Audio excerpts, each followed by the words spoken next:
Nganyime mpururu. Mushauna harangero. Tokumbira kakune mina mzimire mabereka na amtina. Mpururu kana mkanyayo. Mandiba. Tokumbira kwarare upenyu. Idzidziso kune vanoterera kutoshora unozvifarira nzira idzi nzira dzimwe chete anoda kuchitendero achida kuchiwana tese tiri vamwe chete uyewerere nje kazuwa iyi muri yeZimbabwe kusangana kwatiri kuita nhasi rimwe zuva. Ndisati tatanga nauya nhasi Sokostina ndanzwa kuti nzvimbo ino ndevaira soko. Motoombera kashumba. Aiwa. Motoita kachivanhu chacho. Aiwa, zvinokudzwa. Kana tiri pano aiwa kandinokutyaya. Varidzi venzvimbo, varidzi vemasango. Muri Zimbabwe nhauya tinayo kazuva ranhasi. Vamwe vanoti ravazinzwa wanzwa kuti nzou dzakapera nemariwo. Unozviziva iwe? Mai vavo. Yanhoroondo. Vazhinji vanotaura kuti kuera kwenzvimbo ingano. Hakuna zvakadaro. Asi hezvinoi zvakaitika muZimbabwe yakasununguka iyo yatiri iye nhasi uno. Unyoro huno. Zvakaoma. Unonzani? Rangu zita ndinonzi Andrew Neshamba. Siyalibingelela muli yeZimbabwe kuhlangana phela namhla selingelinye ilanga sihlangana phela singale phansi le Murewa. Yebo kule ndaba yesabisa indaba emangalisayo singathi ngesintu sethu. Siyakwazi ukuthi abaningi sesicabanga ukuthi ayisintu zinganekwane ngokwakudala kodwa iyo phela indaba esiyilande namhla esintu ukuthi amaganga ethu sibekwazi ukuthi amaganga ethu ayahlonipheka kanjani. Elami igama ngothando njalo nje namhlanje sisendaweni yako Ncube kuthiwa phela hayi indawo yako Ncube leyi. Tinogara tichitaura ruzhinji rweZimbabwe kuti kune uyerwa huriko, kune kuera kwenzvimbo. Makationa paya tiri kuChiredzi tine vanhu vakatorwa nenjuzu for 46 years. Munhu ari mumvura ozobuda nhasi uno. Patozvitaura vanhu vanenge vachitaura kuti ingano pamwe munhu anga akatiza ari kuSouth Africa adzoka imika kuzivisisa kwenyuko. Vamwe vanoda kutanga vatorwa ivo kuti vazotaurira vanhu. Kune njuzu dzinotora vanhu. Zvinhu zviri kuitika munyika yeZimbabwe asi kungoti tidzidze chete. Pane vandakambotaura inini zvakare kuti munoziva kutorwa sekwakaitwa Rowai uyo akaita 40 years. 40 years. Dai verudzi rwangu vanga vakangwara semangwarira akaita veganda jena takutonamata Rowai nhasi uno. Chishamiso chaitika munyika yedu. Zvinhu zvavanokoshesa inyaya yekuti zvinenge zvaitika kwatiri isusu tinodawo zveva. Izvozvo ndakutotukwa sonabi yangu. Vakutondituka kuti honai ushu. Kutatanga. Senguva dzese muri Zimbabwe tokurudzirai kusubscribe kuDrewmas Media. Drewmas Media taking you to another level. Tingawanze munamato sadza richipora. Regai tikupei chirongwa chezuva ranhasi. Wewerere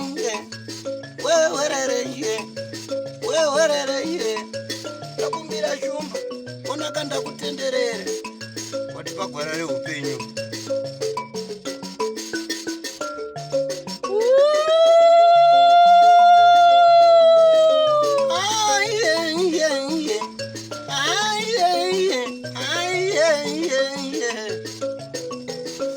Seshua amai wake wakamuka kuseni pamubereka paenda naye kuchira manyanya. Nino ndenge chibvo kutsima ndakumuona kuenda kwaakaita. Patodoka tatorara ndopa akauya amai wacho. Ndopa ari kutogumiwa mbomu ndivere usiku nomuzukuru. Anza ambuya ndikati ho anzi piri masha mwana ndikati amusha sei. Sikanza amen pandangobudawo pandafonera mwana wangu yeye ndenda kumutaurira. Tati mikwai mwana asaika kugomoko na piri. Sikanziko tikati ameno sikanwa amai ndikubva kubasa amai musoro wangu uri kundiwadza pandabuda vandagumira mukomana opasasapo mukuru tikati ni baba tarendi kwaipirimati ndashaya mwana Mugomo sikanzi aita seko zvanza ameno kwangobudo mwana wangu patangoenda tiri 2 tichenda kwaakamushaira kwacho patasvika takamusvikira ari pamba pamwe varume akagara ipapo pamabi akaenda naye kotsvaga manyanya ndati chiuya tiende totsvaga mwana patangoenda kukwira gomo kwatodoka kwatosvipa takuvheneka nomatochi gomo iroro tichivheneka kusvikira uyu bvaterawo kanzi andauya muri papi akufonerana wega wega kanzi uyai makadai unotibata pangosvikawo mwana ye takuvheneka tese nematochi mugomo imomo tese kanzi kuwana manjeonai kuti tidoke tichitenderera kwadoka chiuya tirare pano patangokuwa moto paruware patarara ipapo kusvikira kunze kuchene kusvikira takudzokera futi kuenda Mugomo kotsvaga patashaya zvikanzi kuwana isu taani nzara chiuya timboburuka tobika kumba patadzoka wabika patacha patikadzokera kuti tichikwira Mugomo pakai panodare raiti apo auyo vanhu udare wai kanzi varume handei tese patangokwira tese ndoakanga vari padare utese Mugomo imomo nte tingonyongonya vagotenderera vanhu kungotenderera vakashaya zvikanzi tazvishaya takadzoka zveshuwa takagara pano ini ndaingochemawo tati ko mwana wangu zvaita sei pamwe adyiwa nemabere tokuti gomo racho rakanyanya takungochemawo torara mangwana futi uyo paangoenda kobvunzawo mumwe mukuru anoita zvokuyemberera zvikanzi chendawo tenga focha uye nayo patenga mwana bvaenda nousiku kuenda kuna mugai usiku iwo padzoka bvauya papa mukoma wake opasasapo pamupa focha yacho kuseni bvakwira kuenda pamunhu wacho pawaenda mugomo ikoko nomunhu anoemberera zvomudzimu pawasvika woemberera nengirike focha yawo pawapedza kutsvaga futi tobva tashaya kudzoka kumba kunobva tarara pakuseni manje komugoera manje andakasaika chitatu chitatu mugoera manje kuseni zvaratikwirei ndopakazonzi mwana uye kwayaboeka ini ndaiva ndiri kubikirawo wana wangu murooro anga aendewo kwamurewa mwana wangu yanga aendewo kubvunzirawo kumaprofita ini ndakubika machikafu sokuti ndipe mwana ndopari kuya murooro wangu wokupasuyu achimhanya achinzudzutira ndati ko chiko zvikanzi amai kwai mwana uya aboeka ndikati kupi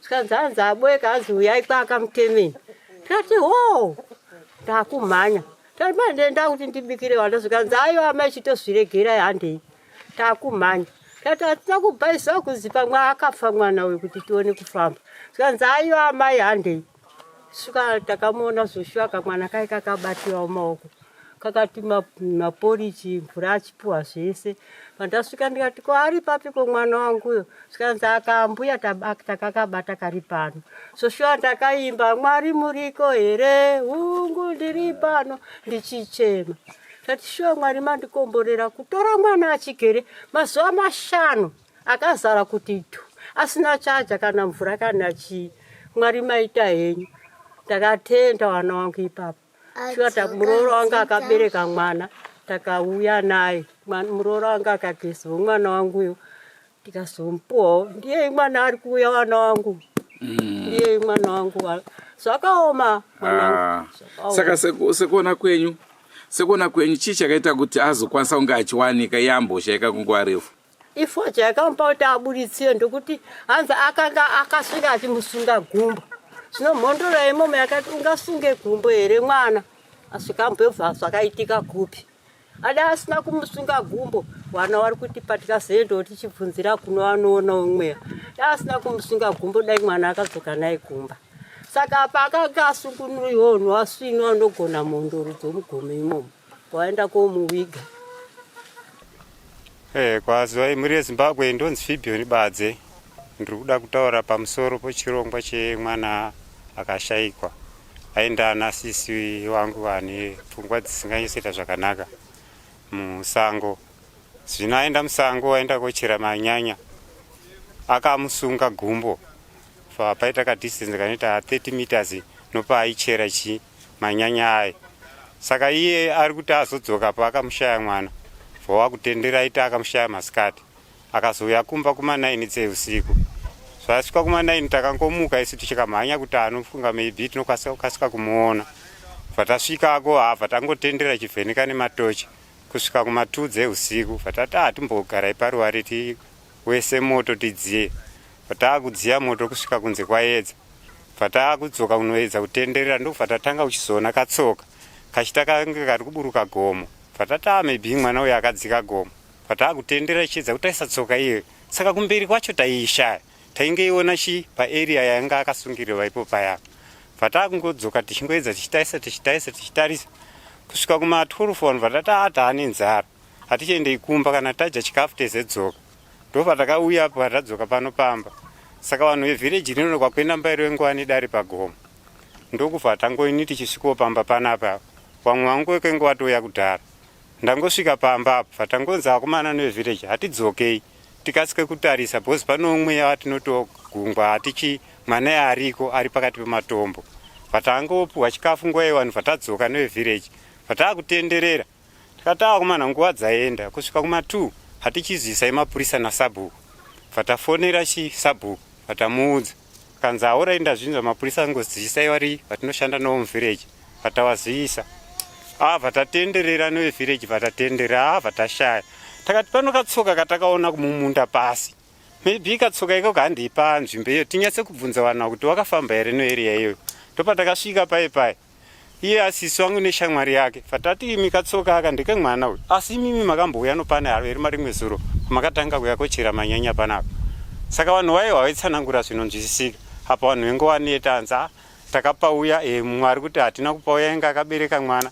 Vanhu vatadza kunyatsa kupanzwisa vakati vanhu zvavese zvavanofungwa dzakangofanana. Vanhu hapana zvavarikunyatsa kuziva. Vanhu vangoneta. Saka vange tiinawo vati maregere kuenda kunowanoita zvemidzimbo dzemakomo anoera. Vataita sei? Hanzi imi nomunin'ina wechitodzikai panyamutururu apo.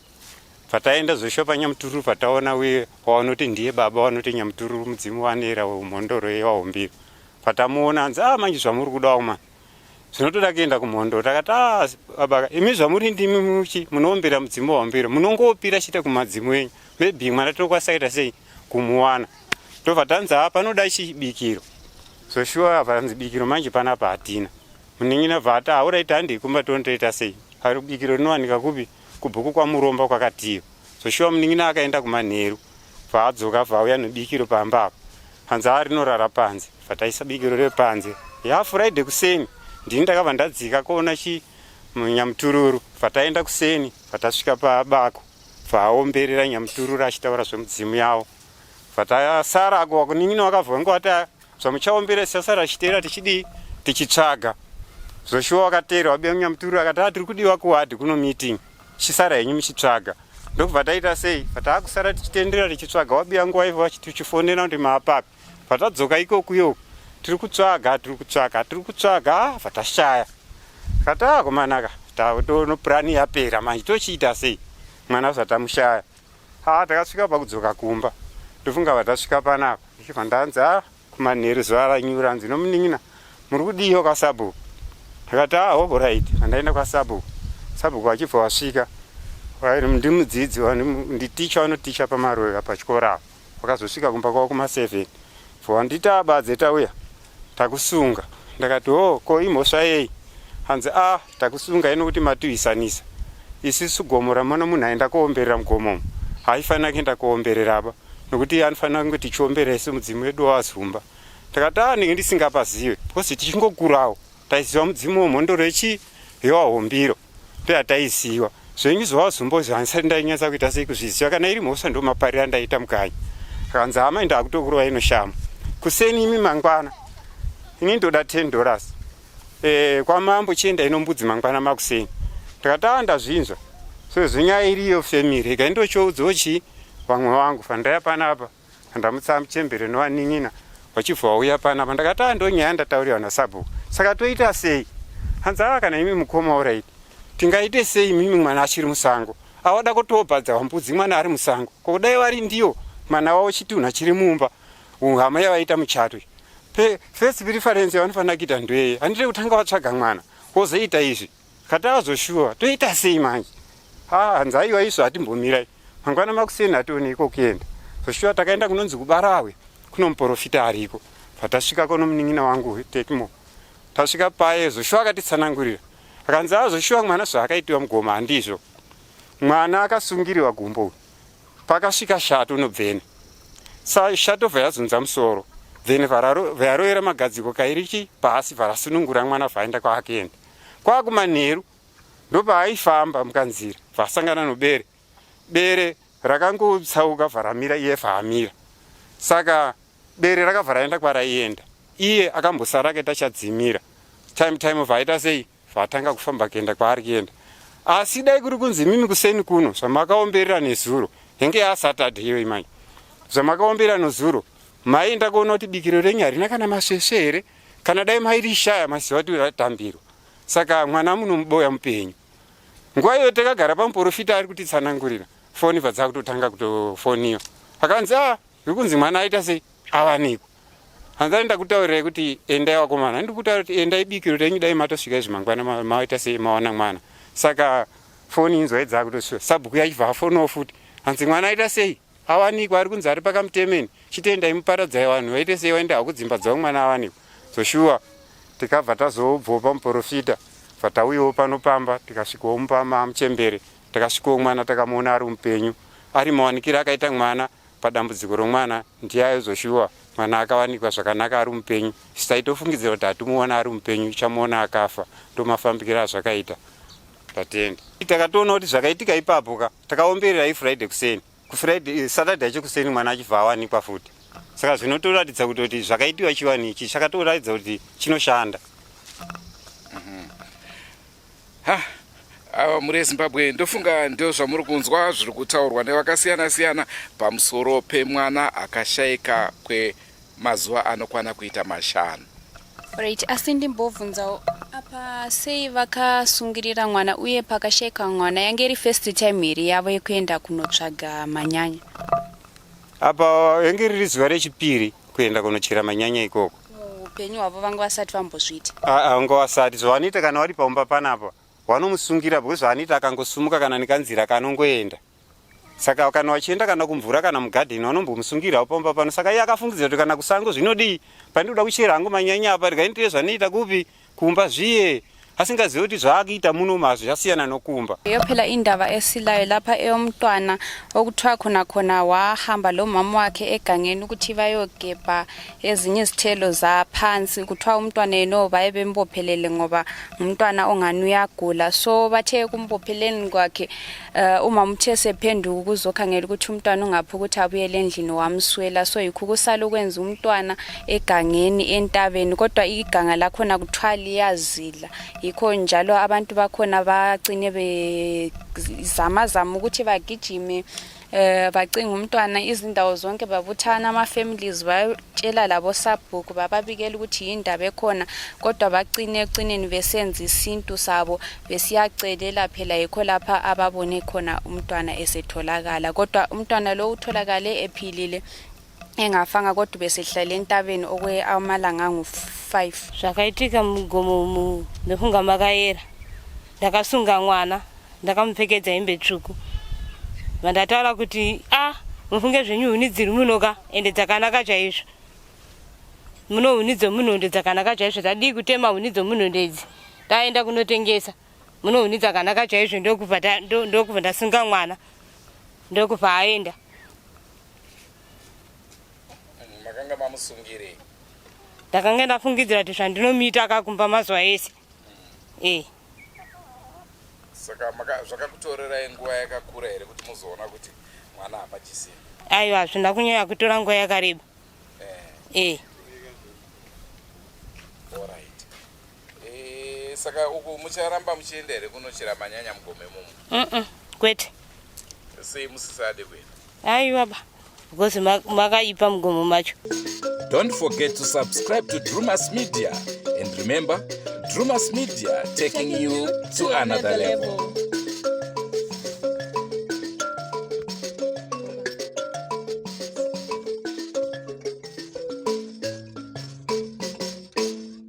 ini ndini ndinetwa sabhuku kwenda mbairi ndichigara mubhukuro kwakwenda mbairi vanoziva vanoti sabhuku bhora mberi zvichireva izvo kuti hakuna chinhu chinodzokera shure zvinhu zvese tinokavira mberi. Chiitiko chakaitika mubhuku mangu chiitiko chatagara ziva kuti zvinoitika. Gomo remarove nderevazumba, ndimo makarara ziteteguru redu rinonzi Vanyahuma. Ndivo vakaisa zviyerwa zvese vakapinga nepfumo. Nanhasi pfumo racho rinowanika pagomo romureza. Pfumo irori rinoreva izvo kuti nyika gomo nderevazumba. Ndo inonzi Shrine Mountain of the Wazumba people. Right. Nyaya hombe yakaitwa nomurandakadzi uyu ndoyokuti akaenda mugomo remarove ndokusungirira mwana zvinova zviri against tsika dzechivanhu kuti munhu anosungirirwa pamuti. Zvamira zvakadaro, murandakadzi uyu akanga achitsvaga nyaya yekurarama kumanyanya, zvichira kuti manyanya zvicherwa zvaaichera mugomo raanyahuma, right, riri gomo rinoera. Saka vadzimu vakada kuratidza simba ravo anyahuma kuti chiitiko ichochi chokusungirira munhu mugomo imomu hazviitwe. Nokudaro isu sevazumba tiri kuti mhondoro yedu isisu yatinoremekedza inotitungamirira Makudo. Nokudaro Makudo munzvimbo imomu ndo maanotenderera ari. Saka mwana akanga asina kushayika, asi akanga akachengetedzwa nevaridzi wenzvimbo vanova anyahuma nokuburikidza kwamakudo. Murandakadzi aifunga kuti pano asunungura ega, asi vadzimu vakamusunungura ndokumuchengeta. Chinoratidza kuti mudzimu ndo wakapindira. Dai nezera rake mwana uyu akanga asina vadzimu, dai akafa nenzara. Saka vadzimu ndo vaimupa kudya. Nokudaro mushure mokunge zvikaranga chaitwa, vadzimu vakatupfunura mwana vakaratidza simba ravo. Nokudaro hama dzangu ndoda kukutaurirai ndichiti chivanhu chiriko, makomo ariko anoera.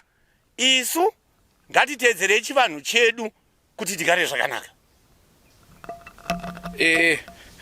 Mashoko anonakidza kunzwa kuti hongu kune dzimwe nzvimbo dzichiri kuteedza chivanhu chedu, uyezve chichitibatsira kuti ungoteedza chete asi chichitibatsira. Ndingade kuziva baba, tisati taenda hedu mberi nechirongwa, kunze kwegomo ramataura iri kune dzimwe nzvimbo here munzvimbo ino dzinonzi idzi dzinoera? Ndinotendai chaizvo. Tine nzvimbo inonzi Chemahuzumba, inova nzvimbo zvakare inofema. Nzvimbo iyoyo inoera zvakaipisa chaizvo. Tine gomo zvakare rine chekuchamhembe kwemarove kunova kunovigiwa madzimambo. Gomo iroro zvakare rinoera, nedzimwe nzvimbo dzakatekeshera kufanana nemukuru wepamaenza, igomo zvakare rinoera. Ndanzwa pano muzukuru wangu andinayo Soko Stina achibvunza kuti chiko chinombonzi manyanya. Ndoziva ini nangu ndakakurira Darwin, manyanya ndokwaazere. Veruzhinji vangangoda kuziva kuti chii chinonzi manyanya. Tinotenda manyanya tiri muno muZumba, vanhu vanoenda mugomo munomera tumuti. Tumuti itoto tine guri pasi rinenge tsenza, right. Guri iroro ndo ravanochera. Kana varichera omenya, vamenya vanoita muriwo. Saka vanoshandisa pakudya. Chidya nesadza. Chokwadi. Saka tingati here idambudziko remuriwo riripo kuti vanhu vazonochera izvozvo vachidya, kana kuti kuda kusiyaniso miriwo. Tinotenda tikaenda kuchirungu chedu tine chinhu chinonzi matraditional foods. Matraditional foods tiri kureva kuti mafudzu aidyiwa nomadzitateguru edu kudhara. Saka isisu taakudzoka kuchikare chedu chokuti zviwanikwa zvomunzvimbo zvinokwanisa kuimprova health yevanhu. saka tadzoka kumanyanya. Sekutaura kwamaita chakaita kuti mwana ashayika isi nyaya yekuchera manyanya, inyaya yekuti vanga vasungirira mwana zvokuti kana vachizonzi chero nhasi vazoenda mugomo kunochera zvina kana basa. Tinotendai, manyanya anogona kuti anocherwa nomunhu wese akasununguka, asi chiitiko chakaitika ndechekuti vakasungirira mwana mugomo rinoyera. Hakuna munhu anosungirirwa kunge uri kusungirira mbudzi. Ndizvo zvakagumbura varidzi pasi. Saka tingati here imimi seutungamiri huri munzvimbo ino mune here maitiro amuri kuita kuedza kuchengetedza nzvimbo dzinoyera? Tinotendai, isu sevagari vemunharaunda, nzvimbo dzinoyera tiri kuedza nopatinokwanisa pose kuti tidzichengetedze. Tingadzichengetedze sei? Chekutanga, hatibvumire vanhu kungoenda chiendende kunzvimbo dzakadai dzisina mutungamiriri anoziva ukoshe hwenzvimbo iyoyo. Saka ava vakaenda munzvimbo iyoyo vasina utungamiriri waikwanisa kuzovaitira chikaranga kana zvinhu zvanyangara. Alright, asi kunze kwechiitiko ichi chakaitika pane here zvimwe zviitiko zvinomboitika kana zvakamboitika kumashure zvinoratidza kuti makomo kana nzvimbo dzedu dzinoyera? Tinotendai, kumashure uko kune vanhukadzi vakakwira mugomo remarove vakaenda nematsagi vakaenda korova mazhanji. Vanhu ivavo vakakundikana kuziva kumba kwavo, vakadoka vachindoputaira vakazopengenuka zuva rakunyura. Marowe zvinenge zvinoreva kurohwa nai, zita iri rakabva nekupiri? Zita iri rakauya nechikonzero chekuti mune mitanda yavarume yakakanganisa tsika nemagariro echikaranga chekare. Vanhu ivavo vakabva varovera imomo, ibva ranzi marowe. Alright, asi madzimai ava kuti vazochibuda mugomo imomo makanga maita chivanhu here kana kuti vakazongobudiswawo zvakangodai? Madzimai aya hapana chivanhu chakaitika kuti wabude. Vakange varitowa nhumwa dzaizouya kumusha kotaura kuti tashaya mwana. Kushaya kwomwana uku ndiko kwaizoratidza uyera hwegomo. Nechikonzero chokuti tanga tane nhume yakuuya korondedzera zvanga zvaitika mugomo. Ini ndinoitwa maizvisinei kwenda mbairi. Chiitiko ichi chakatishamisa muno makwenda mbairi chokushayika kwomwana zveshuwa vanhu takatambudzika muno muraini. Takasvika kutsvaga makumba akazvimba. Riri dambudziko rasahwira wangu iyeyi kochera manyanya kushaya chinomuchengeta. Dai mwana chinomuchengeta mudza ndiende kotengesa manyanya iyayo. Saka akaenda mugomo kochera manyanya kuti aone kutengesa. Ari kushupika nomwana. Saka chiitiko ichi takatadza kurara tese madzimai tinobereka. Kuti shuwa mwana angaite 5 days ari mugomo. Tese hatina mborara nomugomo macho takatonkwirawo kotsvaga mwana iyeyo. Saka nanhasi ndoti mwana kuuya kwaakazoita takafara tese muvhireji muno. Sekuziva kwamunoita imimi munzvimbo dzenyu dzinoyera, imimi kana makubuda munototanga matokumbirira here kana makupinda mumasango? Hatikumbira asi tinongoenda tichingoti unozozviziva kwadai. Ndasvika imomo mugomo ndinosvika ndingoti ndiri kuita sokuchiva huni asi ndisingazivi ndiri kutokanganisa. Unonzi Luke Mukanda, ndiri chizvarwa chemuno village Makwenda Mbairi. Ndiri mumwe wavanhu vatokurawo kubva kune vakomana vechidiki vachiri pano. Tinoda kutsika zvatawana sabhuku zvekuti nzvimbo dzinoyera. Nzvimbo inoyera kubva kare. Chakatomboitika chiitiko kare tichiri zvikomana zvidiki. Mumwe mwana akateera asisi wake waida kuenda kuchechi kure uko. Akangofamba nenzira asvikana asvika mugomo. Vanhu vakatereka kuti afamba pachingona katsoka kake kuti wasvika papo.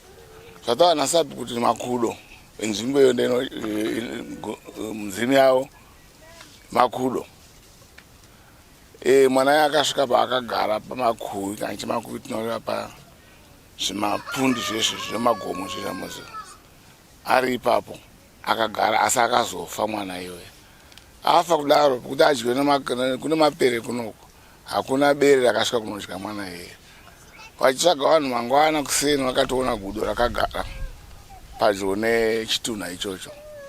Vasvika ipo vanhu vababa vakuru, baba vavasabhuka. Vakaenda vakananga kune gudo iroro. Gudo rakavhara ngobva ipapo. Pamba kagara pazasi pepa pane mwana anga akafa ipapo. Saka kubva ipo takaziva kuti nzvimbo inoyera zvechokwadi.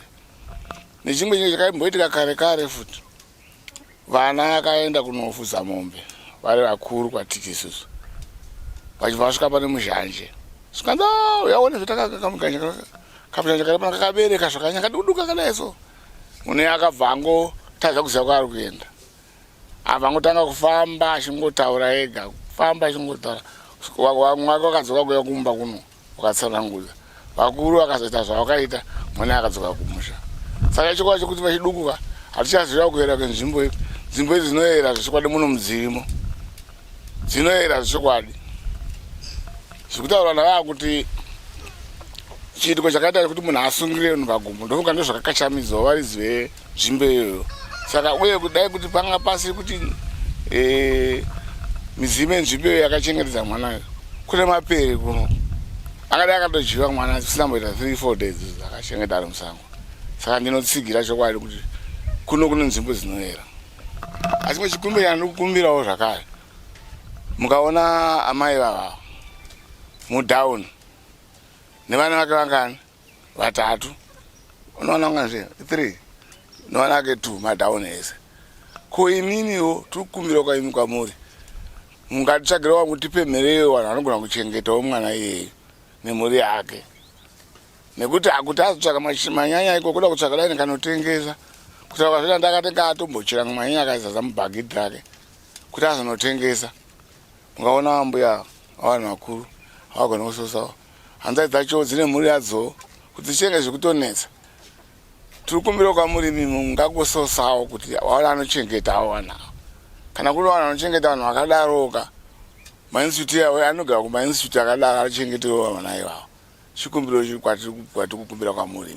Muri Zimbabwe ndicho chirongwa chatakupai. Ndofunga manzwa vanhu vataura vakasiyana siyana. So kondozva kuti manyanya amwazive nai? Ya, manyanya. Manje toda kukupai documentary reanonzi Madzungwa. Ndozati vanhu vazhinji hamwazvizive. Muchandiona ndirimo musango ndichichera madzungwa ndichidya ndokuratidza kuti aya ndo anonzi Madzungwa aya. Idzi ndo dzinonzi tsombori. Semataurwa aitwa kana sabhuku. Hanzi haisi nzara. Ndo matraditional foods kaiwayo. Saganisa inini dai pane picture kana kuti ndaigona uzomboedza kuti vamwe vazvionere nekuti ndazwa makutoti nyepera ndebele yemanyanya musingazive. Angari mafaro edu muri Zimbabwe kuti tinge tichitandara nemi pazuva ranhasi. Ndofunga manzwa zvakaitika kumwana. Mwana hatina kukwanisa kumunza pakamera. Mutema wotibvumire kuti tinge tichiburitsa zera iroro. Ngokuratidzai akatarisa kusaidi kuti mungoona edge chete. Asi hatikwanise kuti muone chiso chake. Mutema wotibvumire but ndiyo nhau yakaitika nzvimbo ino yatiri. Muri Zimbabwe iyo phela indaba ade silayo namhlanje kuthiwa umama wahamba egangeni kuthiwa uhambe entabeni kodwa intaba le kuthiwa iyazila. So ehambe njalo ufike wayobophelela umntwana esiyagebha kuthiwa izithelo zaphansi ngingazi ukuthi ngathini ngoba ngikakuboni lama ngikwazi ukuthi yini kodwa singakubona nizakwanisa kungani ngiyalichasisela ukuthi kuthiwa yini kumbe ngabuza abakwaziyo kodwa phela uthe ekugebheni khonokho izithelo zokuthi yakwanisa ukugebha ubusiyahluba susiyapheka ungapheka njengesitshebo kodwa yena egangeni lapha igangeni lizilayo into okuthiwa ingaba yenza ukuthi umntwana lo aswelakale ngeyokuthi ubophelele umntwana egangeni elizilayo njalo nje abanikazi beganga babona ukuthi hayi le imithetho asifuni emagangeni ethu azilayo. So abanikazi bendawo kuthiwa bakhulula umntwana lo bamugcina lapha bamgcine khona. Ngumntwana omncane kodwa uthethe 5 days esegangeni akula kudla sazi ukuthi bephila ngaphi sazi ukuthi ngumntwana omncane bese umele ukuthi umntwana lo abe sefile ngoba isikhathi esinkulu kala manzi kala kudla esentabeni egangeni ukuthi abazamile ukumgcinga indawo zonke bancedisana abanengi kodwa into abagcine beyenza ukuyacelela phela bathatha laba besintu ukuthi bayobika indaba le ukuthi imi kanje bayocelela kuthiwe kuceleleni khonapho babona umntwana esihamba babizana labanye ukuthi hayi umntwana sebemtholile uyahamba. Yikho njalo nje abantu sithi kasiqakathekiseni isintu sethu ngoba izinto lezi yakwanisa ukuyenzakala sikuthathe ngani izinto zokudlala kodwa asazi ukuthi kumbe abaningi lefunga ukubona sokwenzakale kini yini ngoba abantu kuyafana le ndaba liyana eChiredzi abantu abahlala emanzini okwe 40 years anti kodwa abantu la namhlanje kabakukholwa ngoba kwenzakalanga kuyo kodwa thina kwethu ukulikhiphela izindaba silitshengise izinto esihlangana lazo emhlabeni wethu. Nasuno ndoda kuti ndimbowinisa t-shirt ekuvatari veDrewmas media. Handi muri kuona ndiri kudayo tunonzi twui tunhu twatiri kuguma-guma uto tunonzi twui imimi maudzwa kare muri panzvimbo ino tunonzi twui tanzwa nekuti rowa imosquito here kana achatanga kupindura mubvunzo iwoyo ndiye achawina t-shirt. Kule umdlalo phela esithe sike silichaze lani abalandeli beDrewmas media ukuthi hayi ozaqala ukusitshela ukuthi liyabona okuyizibungu lokho kuphaphayo ukuthi yini ngebizo lakho asazi ukuthi liyakwazi yini kuphonga ubhoda khonapho kodwa ozaqala ukusitshela sizamnika i-t-shirt. Ndabva ndafunga tisati taoneka tisati tabva pano ndafunga hama yangu anemba namacheso Jonas Kasamba anzi uzumba maramba pfungwe takubva kuuzumba maramba pfungwe muri yeZimbabwe takananga guta guru reHarare. Phela sesisuka ngapha eUzumba hayi mina eyami ngizolitshela ukuthi amanyanya yini. Ye Jonas wakasiya wavimbisa muri yeZimbabwe kuti uchataura nesu uya mudariro pinda mudariro. Yeah, another level. Tichinewe hatina kukukanganwa. Senguva dzese tinokurudzirai kusubscribe kuDrewmas media. Drewmas media taking you to another level. Ine dzidziso ine nhungamiriro yekuti pagwarare upenyu. Goodbye my friends. Goodbye my friends. Wakamboonana tichazoonana nerimwe zuva hama dzangu. Goodbye my friends. Goodbye my friends. Wakamboonana tichazoonana nerimwe zuva hama dzangu. Ini ndokuenda kubasa kwangu. Iwe makiwe mkaranga.